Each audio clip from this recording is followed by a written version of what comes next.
but the sound is off until we go live. Okay. I'm gonna go get him, man.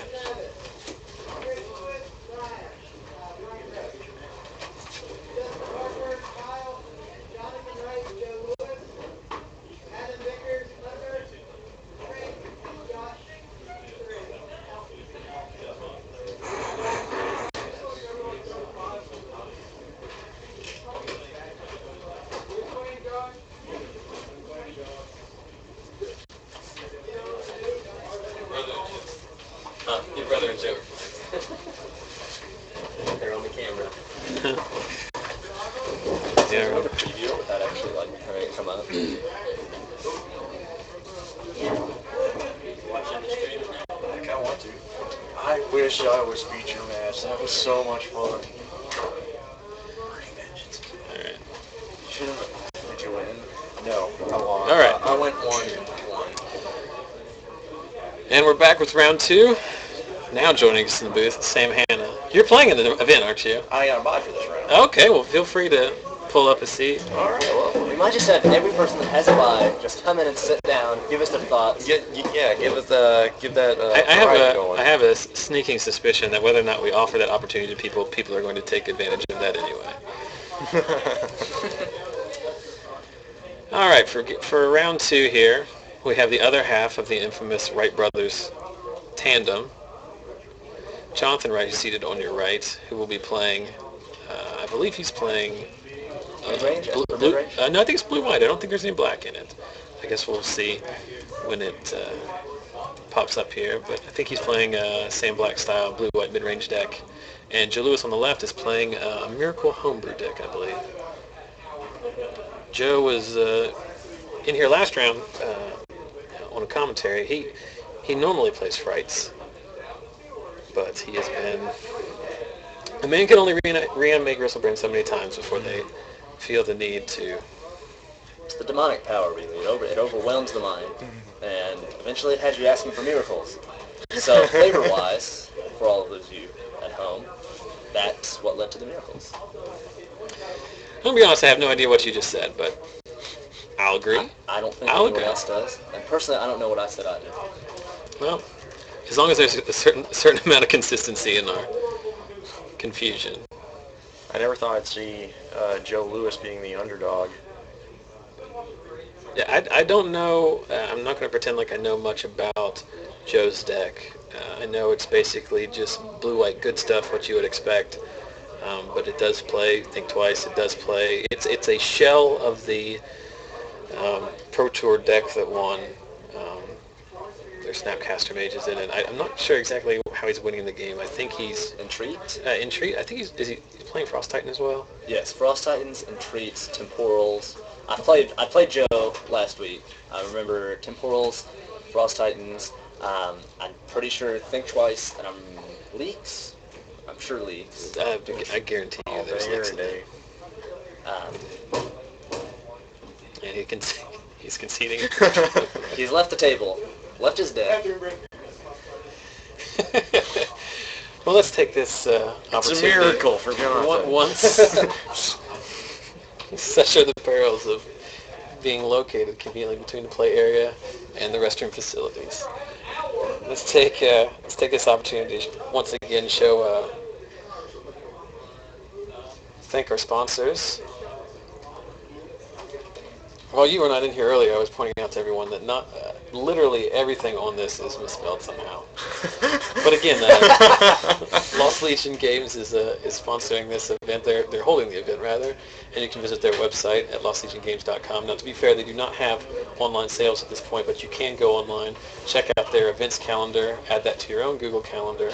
I know there's some events coming up. There's next week, Saturday the 8th, they're having the Magic Celebration Mini-Master Tournament for anybody who happens to see this. If anyone does, in that time frame, they should definitely come out, get free Magic cards, and play some free tournaments. Bring some people who haven't played before. It's an excellent introductory. It's a great format, too. It's very fun. It's not high stress at all. Lost Legion Games and Comics at Gmail is their email address. Lost Legion Games and Comics, that's a mistake. My Twitter handle is Zach Sells Magic. You can live tweet during the show, and we can give you a shout out there. Or you can reach me at zacksalesmagic@gmail.com if you have any recommendations, comments, complaints about the show. Back to action here. I assume Joe won the die roll and led off with the probe. Otherwise, that's a really bad starter. I mean, to have a Sutton Titan and a Blade Splicer already hit the field. One mana. Oh, Jordan. You and your jokes. There's there's the negative side to probe, to seeing like, oh god, this is going. That's most importantly. I now have pizza. Yes, it's an excellent point, Sam, because it. Did you see what's over here? Yo Gabba Gabba! Let's talk about Yo Gabba Gabba on this commentary now. Alright. You all talk about it. I'll be back. Okay, so like Sam was talking about, he was talking about the probe, and that it kind of sucks to see if you have an uphill battle. Yeah. Joe's going to go ahead and ponder, which is a lovely little, the good old standard standby. You can look at those top 3 cards, shuffle it up, or rearrange them, however you like. And then some guy comes I was and said, playtesting some blue decks earlier, and I noticed that and he said, a natural what color? And I said, precursor after Ponder rotates out is going to be Index.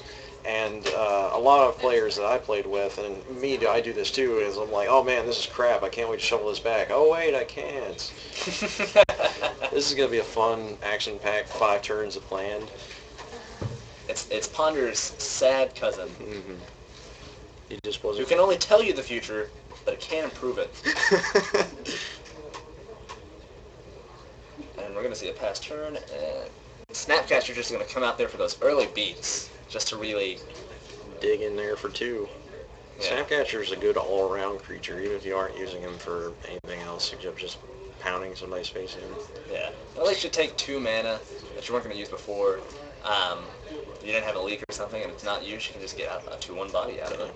2/1 for 2. That's good all around. And then on turn 3, you've already got all this business up, and I think Joe should be down. That swing should bring him down to 16 because he probed for 2. Mm-hmm. And he's going to go ahead and probe again, but this time he's not going to pay any life. And we've got a Sun Titan and 2 Splicers and a land in hand. Ugh. Yeah, that's no fun. Well, we can't count Joe out too early, though, because with Miracles, the whole thing is that it comes back really, really strong when you manage to actually top deck something cool. Doing the old school Miracle draw. Yeah. All it takes is 1 Terminus, and that board presence is just completely gone. But that also brings forth the issue of overextension. If you've got gas in hand, like in this situation, does John really need to play it, and can he preemptively just hold back for a Terminus, knowing Joe's dead? He's going to think twice. Thinking twice. No What answer. happened? Snapping casters. Basically, John has stormed the board with some creatures, and Joe's been digging for answers. Did he snapcast something, or did he just play that for the attacker? Played it for the attacker, because he already thought twice. Whatever the... No, I'm talking about Jonathan. Isn't that a Jonathan just snapcast for nothing. He snapcast for a body. Well, against Joe, he's the beatdown, so he's going to get more value out of just pounding in there with random dudes. What? Is it Dismember? I think it is a dismember. Yes. And yeah, he annotated on his life sheet that he beat down. It's interesting. So John is choose also at 16. Joe, Joe just went down a whole lot. yeah, taking 2, 3. He blocked the Snapcaster. Okay, 4. 4. So Joe's at 12. John's at 16. It's an interesting play there. I mean, you could Dismember before blockers to just get the extra 2 in, but I mean, if he chump blocks something or doesn't block, then you can save your Dismember for later. Yeah. Does Joe have a Karn in his hand? Is he playing Karn? What player? Karn. But what player with the Karn? Joe, you mean? Oh, looks like they're Well, stupid. and they're done. And it looks like Joe had an action-packed land hand coming. But I want to go back while these gentlemen sideboard for the second game. I want to go back to a very valid point that you made, Sam, which is this card Gataxian Probe. because this is something I've advocated for a long time, which is that sometimes you just don't want to know what they have in their hand. Because there's nothing more debilitating and just soul-crushing than casting turn 1 Gataxian Probe and seeing 7 cards splayed out and knowing that you have 0 chance of beating that hand. Yeah. At least you can have hope. Not even that, but you're starting the game at 18 against a hand that you know you can't beat. Yeah. So you've already just done half the work for them. You've just... That's 2 points. You gotta live on the razor's edge. Sometimes you're gonna get Yeah, cut. I mean, that's the way. Sometimes you gotta go right into that danger zone. I believe Kenny Loggins, or I believe it's the same thing. Sam, Yes. question of the night. Yes. I'm asking everyone who walks in this room. Basic lands in your deck. Yes. How do you pick them? Actually, this is what I committed a great deal of effort at one point to actually get the same basic land. Okay. At one point, but the deck that I'm running now, it was sort of not a throw together. Like, I've invested time into playtesting, but I actually didn't invest time into the lands. But and with EDH, getting 38 swamps that are the same foiled, or wind swamp, hollow. I can applaud anybody who wants to do that. Sure. Well, we were talking earlier about there's basically two schools. There's basically 2 schools of thought. I came up with a third to be also clever. But basically, there's two schools of thought on lands. Number 1, you make a very conscious choice about what basic lands you put in there. And number 2, you could care less and whatever's closest when you're putting the deck in sleeves is what goes in the sleeves. I was just curious, I personally, well, Jordan, let's ask you. What basic lands do you like to put in decks? Personally... Or does it matter? I have seen you play, in your current Trading Post deck, is there not white-bordered swamps in that deck? There are, but there are also Zendikar swamps, and there are also turn-over cards that represent swamps. So I'm a bad example of That's a very good point. I think it's very important to note that in your current standard deck, you have proxies, and the proxies are basic swamps. Basic swamps. Yes. I've been there. You gentlemen realize there's literally I don't know what it's called. It's some kind of special Wizards manufactured land station over there with these little plastic buckets, and they've got like 100 basic land in you. And J.B. Roberts won't charge you a red cent if you need them. Well, the thing about that is sometimes you're lazy. Yeah. So lazy, in fact, you will turn cards over and turn them into swamps because. But and so. Yeah. And whoa! Literally, I turned around and you were just there. I was like, whoa! Just as that so, you scared me. I think Jordan was the only one who knows it. Sorry. Been here for like 10 minutes. Sorry, Zach. No, it's fine. But so lazy that you won't also write swamp on them. So this is true. But then you will hand that deck to someone to just play casually on a Wednesday night, for example. Well, okay. Let's step it back from the joke, and I'll give my actual opinion on the matter. Okay. Just to get it out there. In a world where you can pick. In a world I can pick. In a world. With telekinesis. I personally like Zendikar lands just because where I've been from, you can get them for 50 cents. They just look better. And you're going to, like we talked about earlier, you're going to use lands in every deck you use. Why not just have it's for me, not for the opponent. Some would say you might as well make them look pretty. Yeah. Mm-hmm. I'm a Zendikar land guy. Which, I am too. on a sales matter, from the Vault Realms, recently released, purchaser here, and that's part of it. I like pretty lands. Corian Druid is Corian Arbor? Arbor Dryad. Arbor Dryad. None of the things you said were actual magic cards. I just started saying miss. things that were related to elves. Swing in the Arbor, yes, you did mention a lot of words that were a word that magic is made up, or 2, something relating to trees. Corian Llanowar Druid. Sycamore Druid. Not a magic card. Well, we will forego our basic land conversation, which I will continue to beat upon all night, because you got to have something to talk about while these gentlemen sideboard in and out. Some people like to shuffle forever. I have not. Yeah. In retrospect, I should probably be looking at these guys' sideboards to figure out what's coming in and out. I could only imagine in these instances. Joe choosing to go first, as is his prerogative for being a loser in the first round, first game. Starts with a... Now it's devolving into the messiest of train wrecks. Yeah.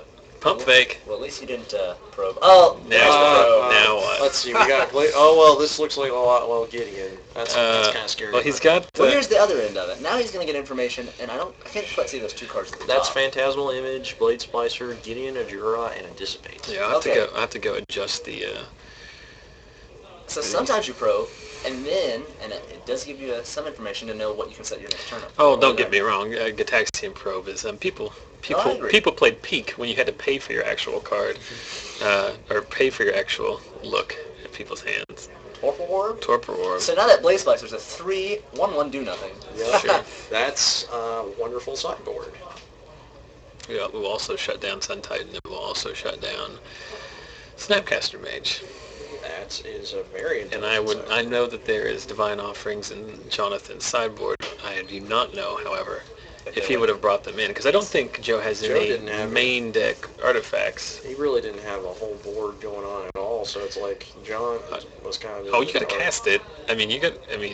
What's Joe going to cast on 4 that you want to dissipate? You just run the dude out there. It also turns off Restoration Angel. It turns off his whole deck. I didn't realize the implications necessarily. Yeah.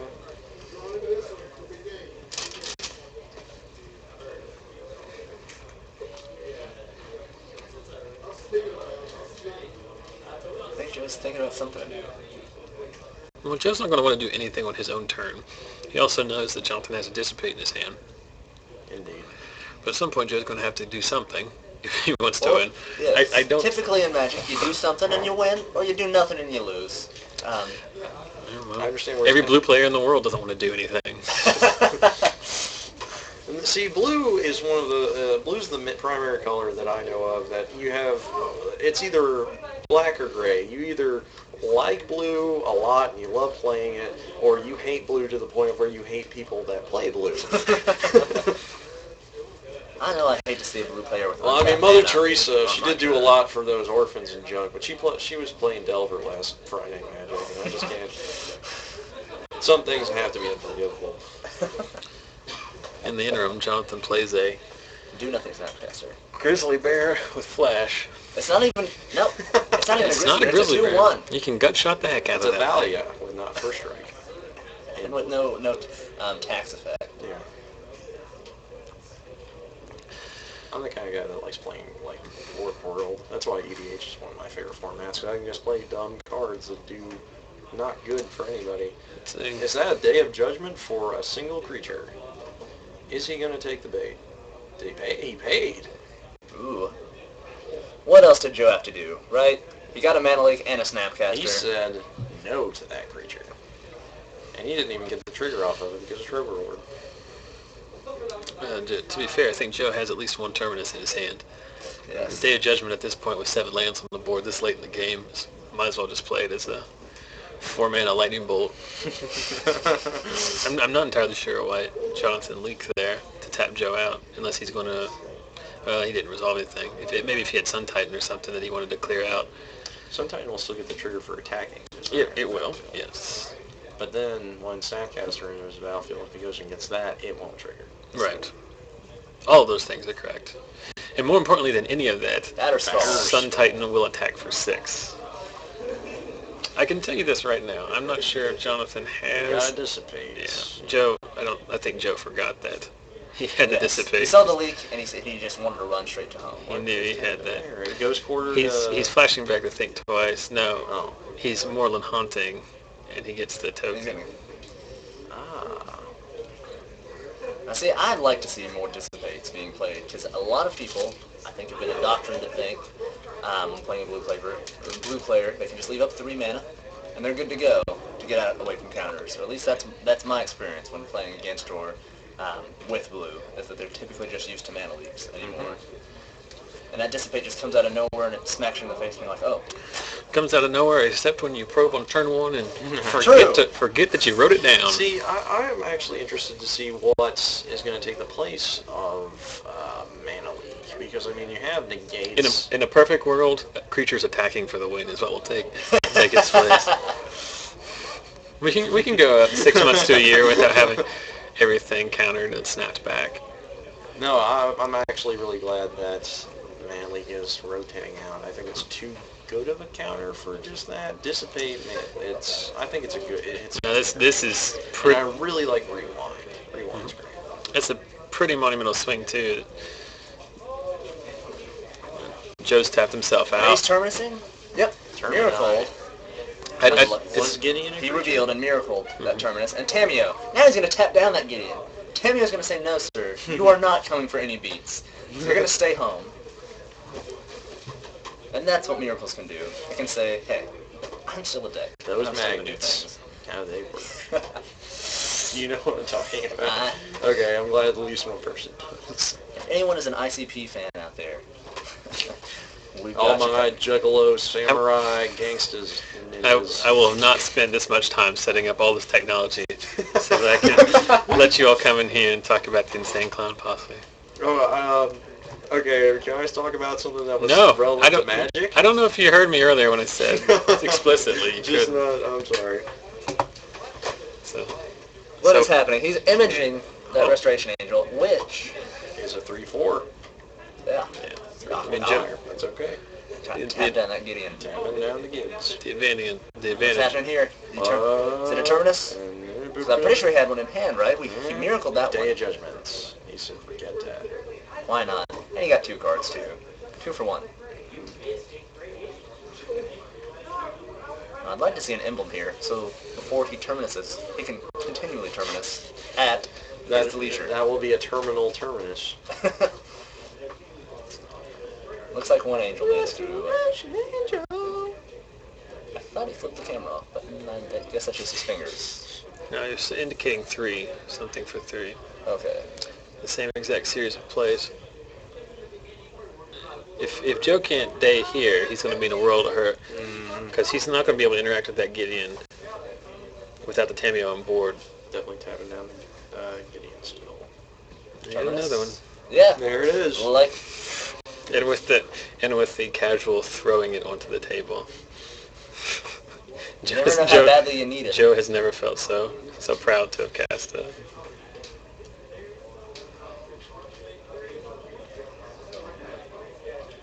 I think, but he's still +2ing Gideon, if I can see correctly. There's literally no reason not to. Yeah.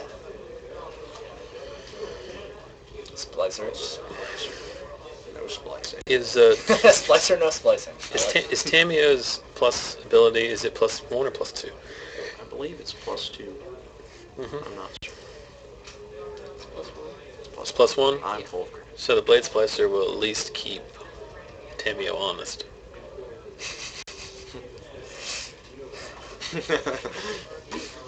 No emblem. I don't know what it's. Can you see what it's on? I believe 7? 7. Well, 1 away. What's the ultimate? 8. 8 Yes. is the ultimate. So he's got a. Tapping it down. And he's going to put her at 8. Now, does he have the 3rd board wipe for that single Blade Splicer? No, he doesn't. He can draw. He's played what 2 tournaments already in 2 days. Taking it down to the Tameo. Good decision to keep her off the emblem, because if you can just, Well, No, don't open the door. And then this is the secret entrance. I hate fit in there. Next week the door's shutting. It's too big. Too many people. Joe Miracle that. Temporal Mastery, Oh, which will let him go to ultimate Tameo. Ultimate Tameo.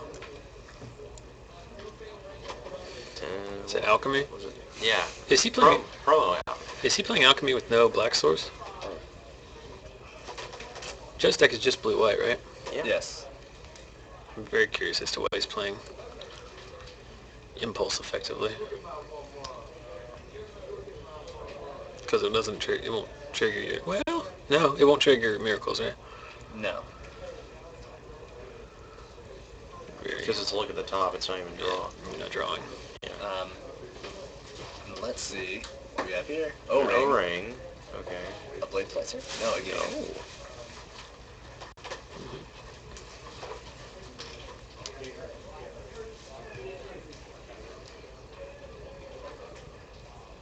I'm going to tap it on the Blade Splicer. It's going to tap down the untapped one. Yes. because should be a second turn. So neither of them will untap. Yeah. Well, yeah, the one will because it was untapped during Joe's first turn. That Tamiya is going to ultimate next turn, and there are situations in which you can beat a Tamiya's emblem, but I don't think... This certainly doesn't look like it's one for Mr. Young. Yeah. Especially if he's able to just get those mirror... Well, I wouldn't even care about